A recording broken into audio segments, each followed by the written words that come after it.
Hello everyone, welcome to our YouTube channel EduExcel powered by YAC EdTech Private Limited. And I am your physics mentor Rohan Kumar Singh. I have completed my BTech in electrical engineering. Also, I have a certification from IIT Bombay under QP and CEP. And I am the author of The World of Physics, Exploring the Laws That Govern Our Universe. And I have a 7+ years of teaching experience in which I have taught a lot of students physics generally. And in many of them right now in IIT, NIT, and many the best colleges of NEET also. So again, I have cracked MIT, which is in USA, and also get IIT Madras as a research analyst. I have worked here for 6 to 8 months for publishing about 12 to 13 papers here. Okay, so आज का जो हमारा lecture है, ठीक है, आज का जो हमारा लेक्चर है वो रिलेटिव मोशन से रिलेटेड है. हम लोगों ने बीच में प्रोजेक्टाइल मोशन को स्टॉप कर दिया था, मैं जान रहा हूँ, ठीक है. बट आज का जो हमारा लेक्चर है वो हम बात कर रहे हैं रेन एंड मैन प्रॉब्लम पर. इसके बाद हम बात करेंगे द रेन रेन मैन हो गया, रिवर एंड मैन प्रॉब्लम, ठीक है, रिवर एंड मैन प्रॉब्लम. फिर हम लोग नेक्स्ट लेक्चर में बात करेंगे द कंप्लीट प्रोजेक्टाइल मोशन. हम उसमें दो टाइप के प्रोजेक्टाइल मोशन के बारे में बात करेंगे, जिसमें एक हाफ प्रोजेक्टाइल होगा, एक फुल प्रोजेक्टाइल होगा. And after that we are going to discuss the projectile motion under the incline plane. तो हम इसके बाद हमारे पास 3 वीडियो लेक्चर और है जिसमें हम अपना कंप्लीट ये प्रोजेक्टाइल मोशन का सिलेबस कंप्लीट करेंगे. और है भी ये पार्ट हमारे मोशन का बहुत ज्यादा इंपॉर्टेंट, रिलेटिव मोशन का पार्ट है, तो हमें इसे मतलब बहुत ध्यान से समझना पड़ेगा, ठीक है. ये एक ऐसा टॉपिक है जो आईआईटी जेई के लिए बहुत ज्यादा इंपॉर्टेंट है. आईआईटी जेई के पॉइंट ऑफ व्यू से बहुत ज्यादा इंपॉर्टेंट है कि अगर आईआईटी जेई में क्वेश्चन पूछा गया तो इस टॉपिक को as a do and die topic लिया जाता है. कि मतलब अगर इस टॉपिक से आया, बच्चा निकाल देता है, क्योंकि ये टॉपिक है इजी पर कॉम्प्लिकेटेड है समझने को लेकर. मतलब ठीक है, अंडरस्टैंडिंग जो है इसकी वो थोड़ी कॉम्प्लिकेटेड है. चलो बच्चों समझते हैं जल्दी से रेन एंड मैन प्रॉब्लम. तो मैं ये कह रहा हूं कि भाई, अच्छा सबसे पहले हम लोग जरा थोड़ा सा एक फैक्ट जनरेट करती है, देन उसके बाद बात करते हैं. तो मैंने कहा ये हमारा हो गया ग्राउंड लेवल, ठीक है, ये हमारा हो गया ग्राउंड लेवल, ठीक है, ये हमारा हो गया ग्राउंड लेवल. और यहाँ पर बादल है कहीं, ठीक है, ये बादल हो गया. यहां से एक रेन ड्रॉपलेट जमीन की तरफ आती है, ठीक है, एक रेन ड्रॉपलेट की बात कर रहा हूं, ठीक है. तो व्हाट इज द वेलोसिटी, क्योंकि तुम लोग जानते हो जमीन से बादल की जो डिस्टेंस होता है वो करीबन करीबन 8 किलोमीटर के आसपास होता है. कितना होता है? 8 किलोमीटर के आसपास, है ना. हम लोग 8 किलोमीटर नहीं मानते हैं, हम लोग कम से कम 5 किलोमीटर मानते हैं. मैंने बहुत कम कर दिया, ये डिस्टेंस बहुत कम कर दिया मैंने, ठीक है. और यहां से एक रेन ड्रॉपलेट नीचे आता है. तो रेन ड्रॉपलेट का जो मोशन हो रहा है that was a free fall motion, that was a free fall motion.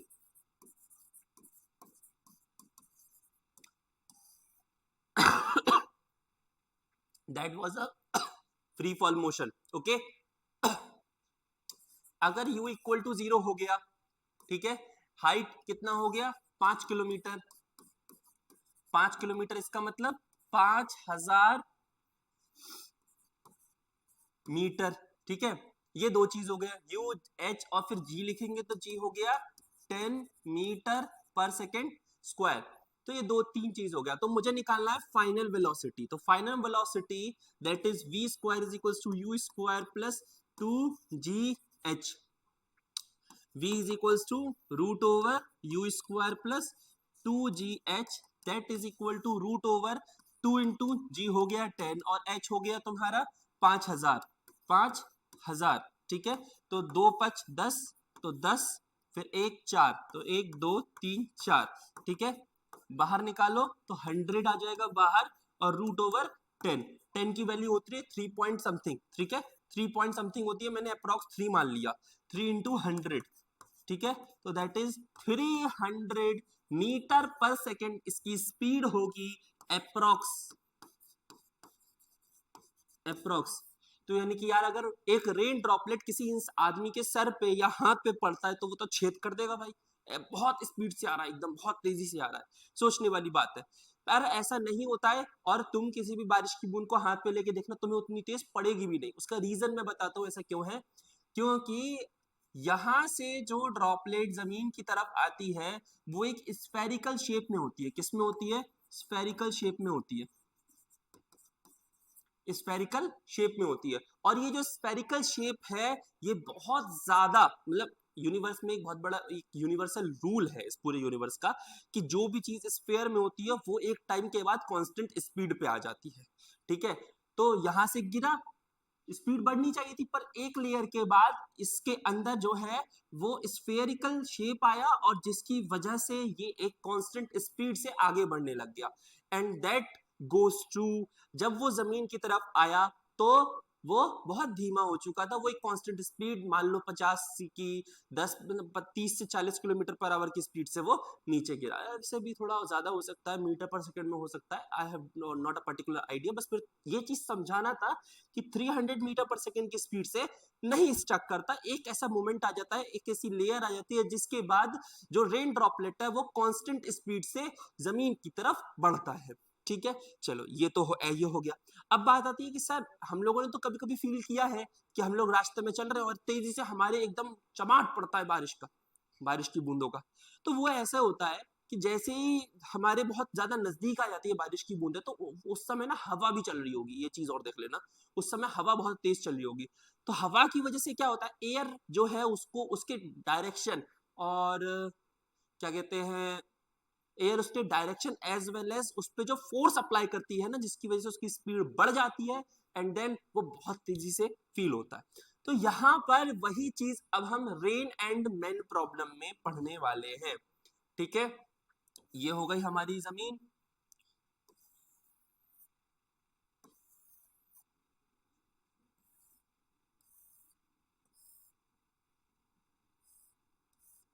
ठीक है, और ये एक आदमी बैठा हुआ है इस पर। ठीक है, और इसके हाथ में अम्ब्रेला है।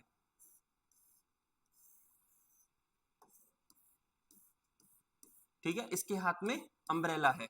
अब ये जो अम्ब्रेला है इसके हाथ में, और ऊपर से जो बारिश हो रही है, ऊपर से जो बारिश हो रही है, तो सबसे इंपॉर्टेंट चीज होता है, अक्सर तुम्हें देखने को पूछ जानने को मिलेगा कि आखिर किस एंगल पर उस अम्ब्रेला को पकड़े रखना चाहिए, उस अम्ब्रेला को पकड़े रखना चाहिए, जिससे कि ये पूरा इन्हें इसको ना बारिश भिंगा ना पाए, ये पूरा सिस्टम इक्विलिब्रियम में हो जाए, एक तरीके से हम ये कह सकते हैं, या फिर इसको बारिश भिगा ना पाए। ठीक है, इसको कितने डिग्री पे रखना चाहिए, तो हमें यहाँ पर दो चीज जरूर होनी चाहिए, वेलोसिटी ऑफ रेन। ठीक है, velocity of rain and velocity of bicycle cycle, और साइकिल, और ठीक है, एक तो वेलोसिटी ऑफ साइकिल हो गया, दूसरा वेलोसिटी ऑफ, या फिर हम ये कह सकते हैं कि आदमी अगर पैदल चल रहा होगा तो उसकी वेलोसिटी क्या होगी। अच्छा, ये दोनों मान लो वी आर लिखा, इसे मैंने लिखा वी एम। ठीक है, इससे मुझे पता चल गया कि भाई ये वी आर है, velocity of rain and velocity of man. ठीक है, अब क्या कर रहा हूं, मैं बोल रहा हूं कि भाई कितने डिग्री पर उसको अम्ब्रेला पकड़ के रखना चाहिए। ठीक है, तो मैं क्या निकालूंगा, मैं निकालूंगा टेन थीटा। टेन थीटा, अब सोचने वाली बात है कि आदमी मूव कर रहा होगा एक्स एक्सिस पे और बारिश पड़ रही होगी वाई एक्सिस पे।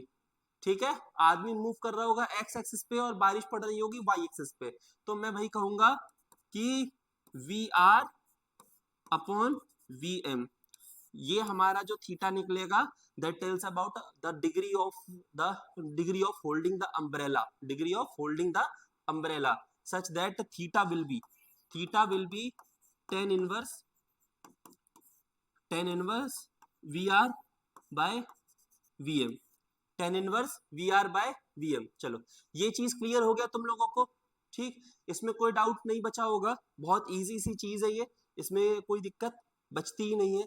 ठीक है, चाहो तो तुम लोग एक बार उसे पूरा का पूरा देख सकते हो। ठीक है, मैंने क्या बोला है।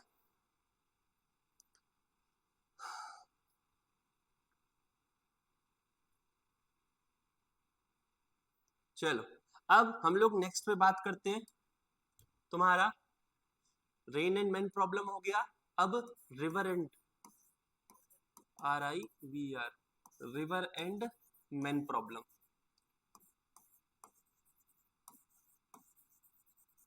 रिवर एंड मैन प्रॉब्लम, ठीक है। अब क्या हो रहा है, रिवर एंड मैन प्रॉब्लम, जैसे कि ये हो गया तुम्हारा रिवर, ठीक है, ये हो गया तुम्हारा रिवर, और यहां से यहाँ की जो विड्थ है उसे हमने बोल दिया कि डी विड्थ है भाई। यहाँ की कितनी विड्थ है, डी। अब इसमें पानी का जो फ्लो हो रहा है उसे हमने कह दिया VR। So v r velocity of water flowing, ठीक है।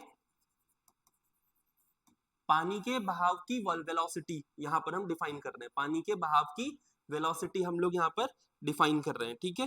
तो अब देखना जरा ध्यान से, और मैंने बोला कि यहाँ पर एक आदमी खड़ा है जिसको इस नदी को पार करना है।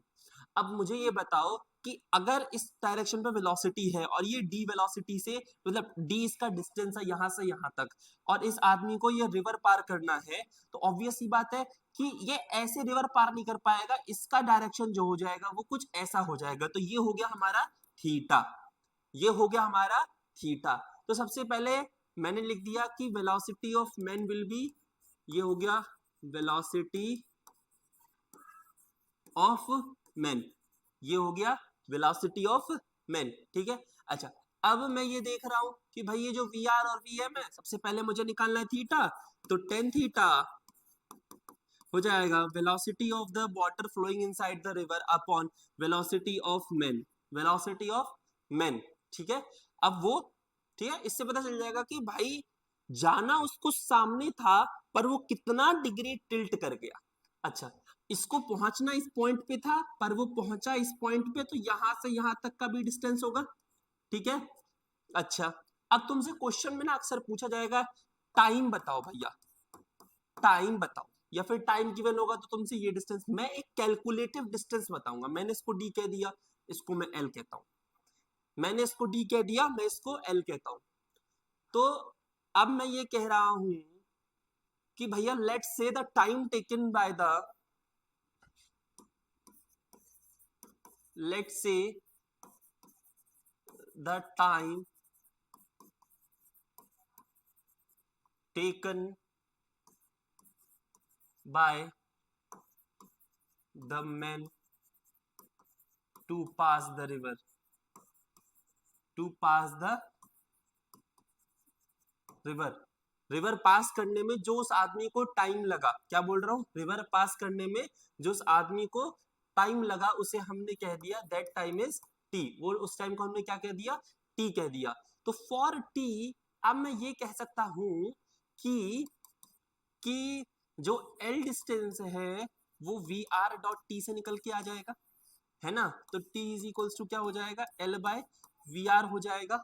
और क्योंकि इस आदमी ने ये वाला डिस्टेंस पकड़ा था, ये वाला डिस्टेंस पकड़ा था, बट एक चीज और है भाई, है ना, कि क्योंकि हमें रिजल्टेंट वेलोसिटी निकालनी पड़ेगी, दैट इज मैंने उसे VA कह दिया, तो √/VR² प्लस V, क्योंकि भाई यहाँ एक ऐसे वेलोसिटी, मतलब इस डायरेक्शन वेलोसिटी लग रही है इस डायरेक्शन में, तो ये हो गया रिजल्टेंट वेलोसिटी, ये हो गया VR, सॉरी ये हो गया VM आदमी की तरफ से, ये हो गया VR, सो VR VM का square. So this is the resultant velocity that was being felt by the person, ठीक है, that was being felt by the person।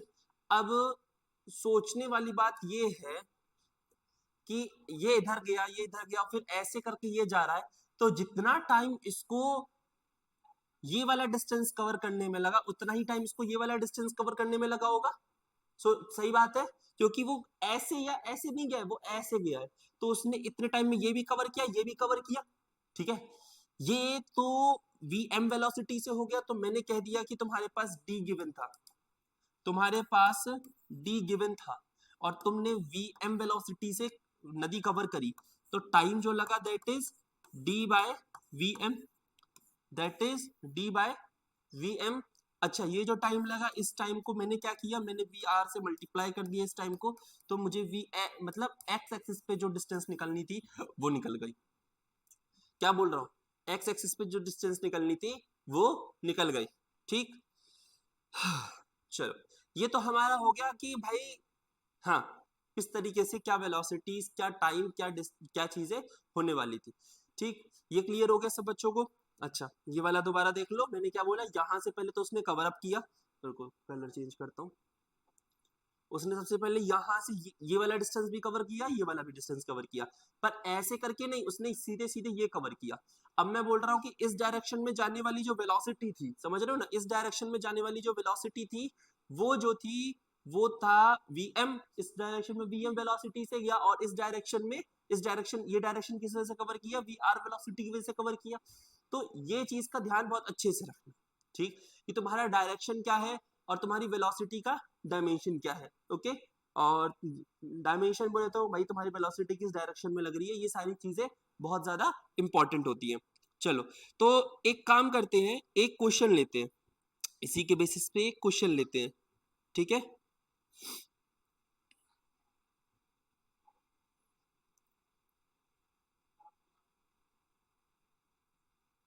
चलो तो क्वेश्चन है कि a man flows through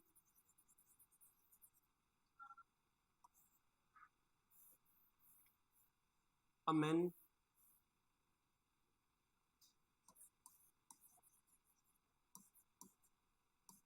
pass the river by swimming, swimming, ठीक है, swimming करने के पास करेगा। The width of the river, the width of the river is 20 metre. River की विड्थ कितनी है, 20 मीटर है, ये बात का भी ध्यान रखना।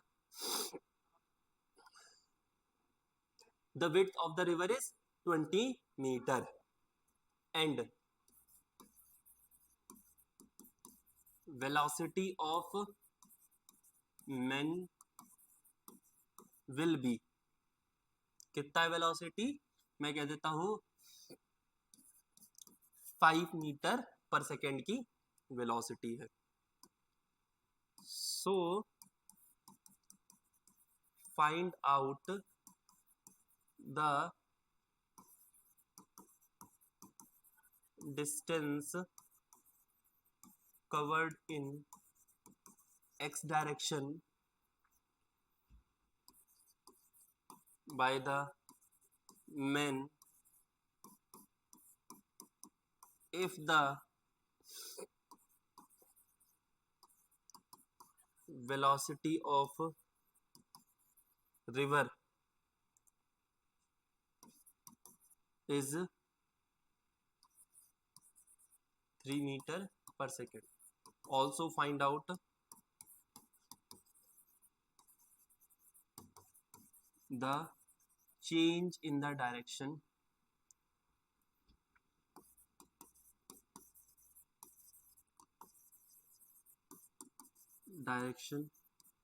of the river।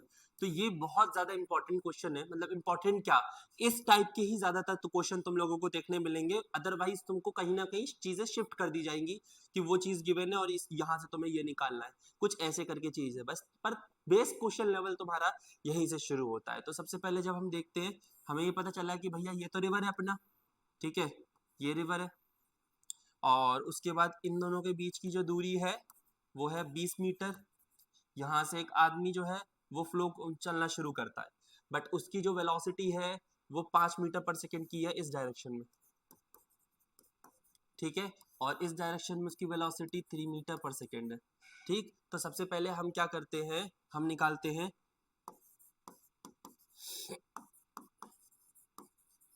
Time taken to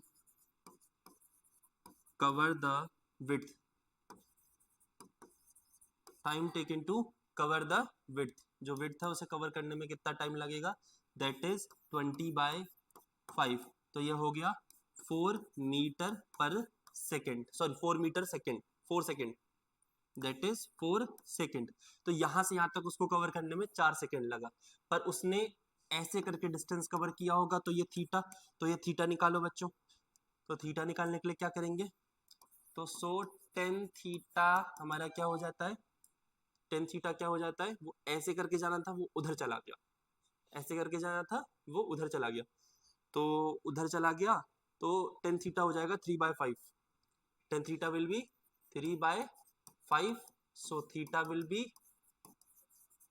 tan inverse 3/5, ये निकल गया। चलो यहाँ पर दो चीज निकल गई, अब हमें एक्स डायरेक्शन में निकालना है, तो टाइम हमारे पास 4 सेकेंड आ गया, और इस डायरेक्शन में जो वेलोसिटी है वो 3 है। सो मुझे एक्स एक्सिस में डायरेक्शन वैल्यू से वो निकालना है, कितना डिस्टेंस कवर किया उसने, ऐसे करके हॉरिजॉन्टली उसने कितना डिस्टेंस कवर किया, क्योंकि वो यहाँ लैंड होने वाला था, वो यहाँ लैंड होने वाला था, और उसने इतने में कितना डिस्टेंस कवर किया, तो 4 तो उसने 4 सेकंड में तो उसने कवर किया था, और 3 जो हो गई वो वेलोसिटी हो गई, तो 12 मीटर उसने हॉरिजॉन्टली कवर किया, और परपेंडिकुलरली यानी कि वर्टिकली या फिर परपेंडिकुलरली उसने कितना कवर किया था, 20 मीटर कवर किया था। ठीक है, तो जो उसको टोटल डिस्टेंस कवर करनी पड़ी, जो उसको टोटल डिस्टेंस कवर करनी पड़ी, that is 12 square plus 20 square root over 144 plus 400, तो ये हो गया रूट ओवर 544। तो यार ये तो ज्यादा मतलब डीप डाउन चीज है, तो ठीक है, वह उसको ओवरऑल मतलब वो ऐसे जाना चाहता था, पर रिवर की फ्लो की वजह से वो ऐसे भी गया, उसने ओवरऑल यह तो ये जो पाथ जो कवर किया वो था वो root over 544 metre, root over 544 metre, और ये था टेन इनवर्स 3/6, 3/5 सॉरी।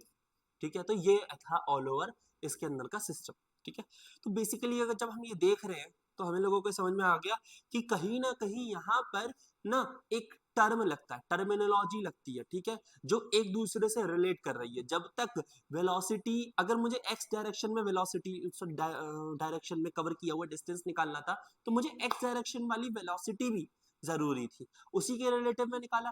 बट तुमने देखा मैंने टाइम जो उसने वर्टिकल यानी कि परपेंडिकुलर फॉर्म में जितना टाइम कवर अप किया था, उतना ही टाइम उसको लगा कि परपेंडिकुलर फॉर्म में जितना टाइम कवर किया उतने में ही उसने मतलब हॉरिजॉन्टल वे में कवर किया, मतलब एक्स डायरेक्शन में कवर किया। तो ये दोनों ही चीज एक दूसरे से कोरिलेट करी, देन उसके बाद हम लोगों ने आउटपुट रिजल्ट देखा। समझ में आ रहा है ये बात, क्लियर हो गया? चलो तुम लोग चाहो तो स्क्रीनशॉट ले सकते हो भाई, है ना। रेन एंड मैन प्रॉब्लम, ठीक, रिवर एंड मैन प्रॉब्लम,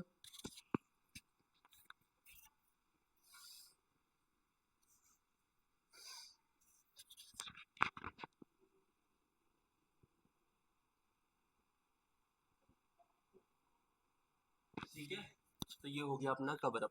ठीक, अब हम बात करेंगे, तो हम लोगों ने देखो, तुम लोगों को मैं कुछ चीजें और बताऊंगा, बहुत अच्छी चीज है, ठीक है।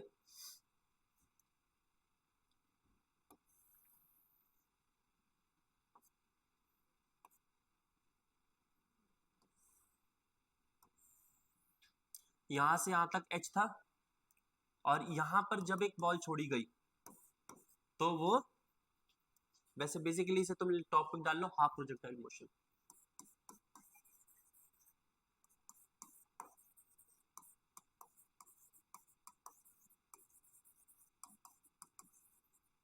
ये हो गया हमारा half projectile motion.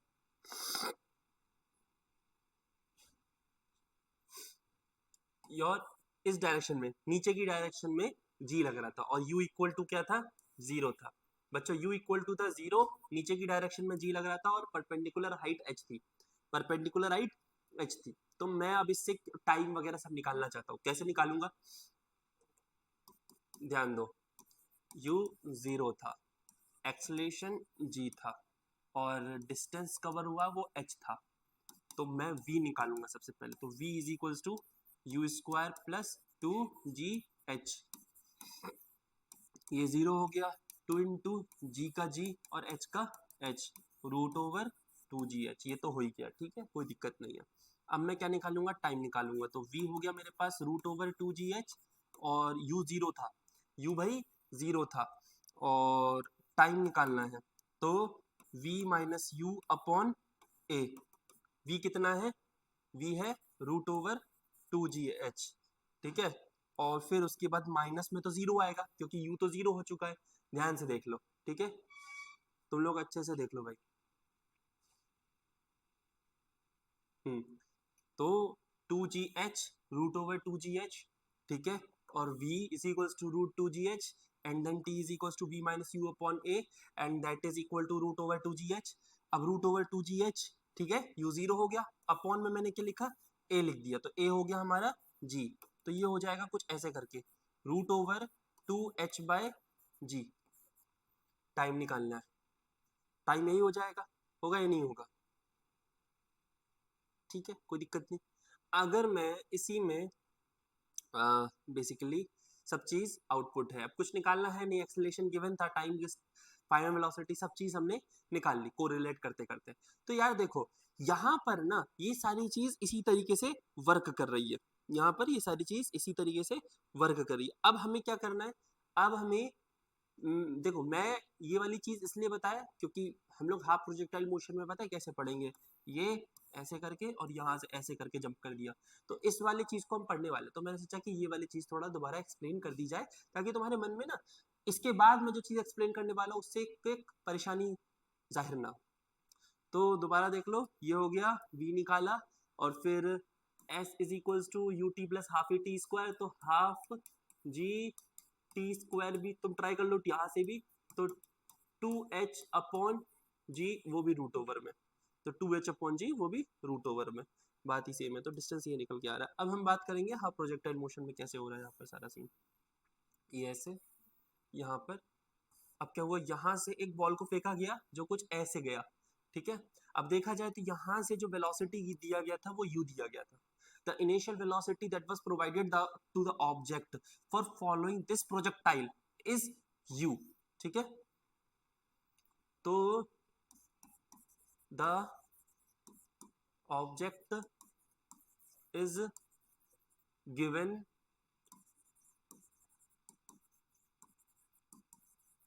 horizontal velocity u, क्या गिवन है, हॉरिजॉन्टल वेलोसिटी u गिवन है, ठीक है। और एक्सेलेरेशन ड्यू टू ग्रेविटी क्या है हमारे पास, g है, और यहां से यहां तक की हाइट कितनी थी, h थी, तो हाइट विल बी h। अब मुझे क्या निकालना है, द टाइम, मुझे क्या निकालना है, द टाइम, ठीक है।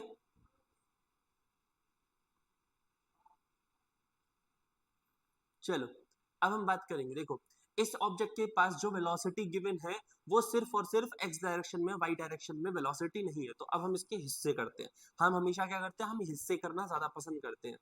तो v x डायरेक्शन में वेलोसिटी जो है वो v है, बट v y डायरेक्शन में वेलोसिटी क्या है, u है, और h जो है वो y डायरेक्शन की बात हो रही है, तो h is equals to u at y direction into t plus half a की जगह g आ गया, फिर मैंने लिखा टी स्क्वायर, फिर मैंने क्या लिखा, टी स्क्वायर, ठीक। अब जैसा कि मैंने तुमसे कहा कि u y डायरेक्शन में 0 लग रहा है बट x एक्सिस में ही तो है, बेसिकली देखा जाए इसने जो ये x कवर किया, ये x एक्सिस कवर किया, तो x जो हो जाएगा वो हो जाएगा u, ये u है, ठीक है, u into the time t लगा, पर इसके पास x नहीं पता, ना u ना t पता है, u पता है बस, तो मैं h पता है यहाँ पर, ये तो हो गया 0, g पता है, t निकालता हूं तो t हो जाएगा 2h बाय जी, 2h बाय जी, और वो हो गया रूट में। शिट, ये क्या हो गया भाई, आखिर ये क्या था, पिछले वाले वीडियो में, मतलब पिछले वाले इसमें स्लाइड में हमारे पास जो टाइम निकल के आया था वो था रूट ओवर 2h/g, और यहाँ पर जो टाइम निकल के आया वो भी था रूट ओवर 2h/g, यानी कि अगर हमने मान लो मैंने यहाँ से किसी ऑब्जेक्ट को वेलोसिटी v वेलोसिटी से फेंका नीचे, तो वो हाफ प्रोजेक्टाइल जो कवर अप करेगा, तो मतलब बेसिकली देखा जाए तो उसका जो मतलब जो पाथ का होगा कवर्ड, वो प्रोजेक्टाइल वे में कवर्ड होगा, और उसके पास u वेलोसिटी है, टाइम तो बदलना चाहिए था बट ऐसा नहीं हुआ। क्यों नहीं हुआ, बात सुनो अब ध्यान से। उसका एक बेसिक रीजन ये है कि उसको वाई डायरेक्शनल वेलोसिटी नहीं दिया गया था। और पिछले वाले में हमने जब कहा था कि हमने ऐसे छोड़ा है बॉल हमने, पर अब इस वाले में कहा हमने ऐसे फेंका है, तो ऐसे ही वेलोसिटी दिया गया, ऐसे नहीं दिया गया। अगर ऐसे दिया जाता तो फिर वो वाई और एक्स डायरेक्शन दोनों में काउंट होता और फिर दोनों की ही बातों को हम लोगों को गौर करना पड़ता। चलो, तो t is equals to 2h/g हो गया रूट ओवर। अब मैं क्या कर रहा हूं, मैं एक्स एक्सिस बोले तो रेंज, ठीक है, रेंज देख रहा हूं, तो रेंज इज इक्वल्स टू, अच्छा ये हाफ प्रोजेक्टाइल है फुल प्रोजेक्टाइल मोशन ऐसे होता है, याद होगा सबको। तो आर इज इक्वल्स टू क्या होगा, velocity in x direction dot t, velocity in x direction क्या है, u है, डॉट टी, टी क्या है, root over 2h/g, that is the horizontal distance covered by the object, horizontal distance covered by the object. अब हमारे पास बात क्या आती है कि देखो, अगर मैं इस पॉइंट पे इस ऑब्जेक्ट के सारी डायरेक्शन को ओपन करूं तो ये वाला हो जाएगा v in the x axis, ये वाला हो जाएगा v in the y axis, और ये हो जाएगा रिजल्टेंट वन, ठीक है, जो कि v हो गया। तो v is equals to root over v x का स्क्वायर प्लस वी वाई का स्क्वायर, ठीक है। तो ये कुछ इस तरीके से हो जाएगा, ठीक। बेसिकली हमने यहाँ पर कंप्लीटली इस हाफ प्रोजेक्टाइल को सॉल्व कर दिया, पर थोड़ा सा हमको मुझे निकालना है कि भैया टेन थीटा, थीटा कितना होगा। बोलोगे सर थीटा क्यों, जब इसने इसको हिट किया तो कितने डिग्री एंगल पे हिट किया, तो टेन थीटा मैं क्या निकालूंगा, tan theta, tan theta is equals to u into t, क्योंकि ये एक्स डायरेक्शन हो गया, upon g, theta is equals to tan inverse u into t by g, u into t by g, sorry एक mistake हो गई छोटी छोटी सी, ये हो जाएगा g इंटू टी, ये हो जाएगा u, सॉरी सॉरी, ठीक है, वो डायमेंशनली गलत हो गया मामला, g into t by u, ठीक है। तो theta is equals to tan inverse g t by u, g t by u. तो बेसिकली हम हाफ प्रोजेक्टाइल मोशन को इस तरीके से टारगेट कर रहे हैं, ओके। हाँ, अब दूसरी बात और है ना, एक चीज और ध्यान देना है कि हमारे पास जब भी कुछ ऐसा टाइप का सॉल्व मतलब क्वेश्चन आएगा तो हम लोग हमेशा क्या करेंगे, हम लोग ना, या तो देखो मैं तुम लोगों को दो चीज बताता हूँ इसमें, या तो तुम चाहो तो फॉर्मूले रट लो कि भाई टी इज इक्वल टू ये हो गया, आर इज इक्वल टू ये हो गया, हमने ये दो चीज लिए थे। या तो तुम ऐसा कर सकते हो कि अगर मान लो कुछ उसमें एडिशन कर दिया तो तुमको दिक्कत ना है, तो तुम इसके पूरे प्रोसेस को समझ सकते हो कि वी एक्स ये था ऐसे ऐसे करके निकला है, ठीक है। जैसे एक क्वेश्चन देता हूं मैं, एक क्वेश्चन देता हूं, ठीक है। मैंने क्वेश्चन दिया ऑब्जेक्ट, ठीक है,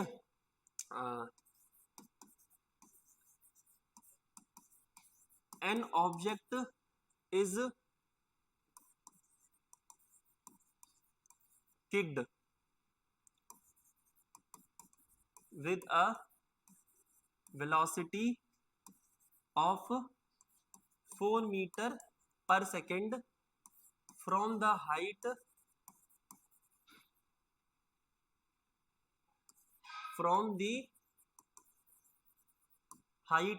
कितनी हाइट से फेंका गया उसको, an object is kicked with velocity 4 metre per second from the height, मैंने बोला कि भाई उसे 20 मीटर से फेंका गया, ठीक है, 20 मीटर ऊंचाई से फेंका गया।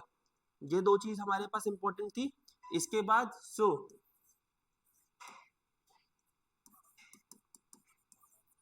find out the horizontal distance covered by the body, okay, ठीक है, कितना horizontal distance and time taken to reach the ground, and time taken to reach the ground. ठीक है, ये चीज समझ में आ गया तुम लोगों को? क्लियर है? चलो अब ध्यान दो कि हम लोग इसको कैसे करने वाले हैं। तो जैसा कि मैंने बताया, ऑब्जेक्ट यहाँ पर, ठीक है, और जमीन से कितनी ऊंचाई पे है? 20 मीटर की ऊंचाई पे है। यहाँ से इस ऑब्जेक्ट को ऐसे करके फेंका गया, ठीक है। तो इसकी जो वेलोसिटी थी वी एक्स डायरेक्शन में, that is 4 metre per second, और हाइट जो थी वो 20 मीटर थी। तो हाइट हो गई तुम्हारी 20 मीटर, ठीक है। Velocity in the x direction हो गई 4 मीटर पर सेकेंड, ठीक है। तो अब तुम्हें सीधे सीधे रेंज और टाइम निकालना है। तो सबसे पहले मैं निकालूंगा टाइम, तो that is √2 into H. H क्या है बच्चों? एच क्या है बच्चों? एच है तुम्हारा 20, तो 20, एच है 20 अपॉन, फिर आ गया तुम्हारा 4, तो ये हो जाएगा 4 5 20, दैट इज 8, 2√2। तो तुम्हारे पास 2 into 1.414, that is 2.828 second. Okay, तो तुम्हारे पास टाइम इतना आया। अब मैं क्या निकालूंगा? रेंज निकालूंगा। तो रेंज हो गया u डॉट √2h बाय जी। ओके, u क्या है तुम्हारे पास? 4 है, अपॉन में, अच्छा तुम टाइम जो है वो सीधे सीधे ये लिख दो ना, .2√2, तो ये हो जाएगा 8√2, 8 इंटू 1.414, तो 8 4, इसको हटा दो, मैं सीधे सीधे मैं यहाँ से काउंट करता हूँ, 8 4 32, 2 3 8 1 8 11, सी हो जाएगा तुम्हारे पास मीटर, 11.2 मीटर। तो ये all over the, this is the all over distance that was covered by the object horizontally when was kicked from height, ठीक है, हाइट एच जो भी तुम्हारे 20 मीटर है वहां से किक किया गया। तो मैंने तुम्हें ये बताया, ये चीज समझ में आ गया होगा, क्लियर हो गया होगा, बहुत अच्छी बात है। हाँ, so thank you for all of you for watching this session. And जो भी बच्चों को जो भी जहां भी डाउट आए तो जरूर मुझे नीचे कमेंट सेक्शन में बता देना। और हाँ, जिन बच्चों को भी हमारे यहाँ से ऑनलाइन या ऑफलाइन गाइडेंस लेनी है, कोचिंग लेनी है, मेंटोरशिप लेनी है, तो नीचे एक गूगल फॉर्म तुम लोगों को दिखेगा, उसको जाके फिल करो। उसमें सिर्फ 4 क्वेश्चन है बेसिकली, तो मैं ज्यादा टाइप करने, मुझे पता है तुम लोग बहुत आलसी हो, तुम लोग यहाँ तक भी नहीं पहुंचे होगे, जो पहुंच गए होंगे वो गूगल फॉर्म भी फिल कर ही लो भाई, ठीक है। और हाँ, मैं तुम्हें बता दूं, AMU, BTech, JEE mains, NEET and BSc nursing, इन चारों के लिए हमारे पास प्रॉपर अलग अलग कोर्सेज हैं, एज वेल एज सीयूईटी के लिए भी कोर्सेज हैं। तो जो बच्चे इन सबको टारगेट कर रहे हैं for 2025, just go and fill the form first of all, and then हमारा बैच जो है 15 अक्टूबर से स्टार्ट हो रहा है, तो उसके लिए भी तुम लोग लग जाओ फटाफट काम पे, ठीक है। तुम लोगों को बहुत सारी चीजें प्रोवाइड करवाई जाएंगी, study material, test series, daily practice test, master practice test, 1-on-1 live session, सब चीज प्रोवाइड करवाया जाएगा। तो इतनी सारी चीज भाई मिस भी नहीं होनी चाहिए विद अफोर्डेबल रेट। तो भाई चिल तो थोड़ा बहुत बनता है, ठीक है। So join as soon as possible, and thank you for watching this session. Have a best of luck. Okay, so bye.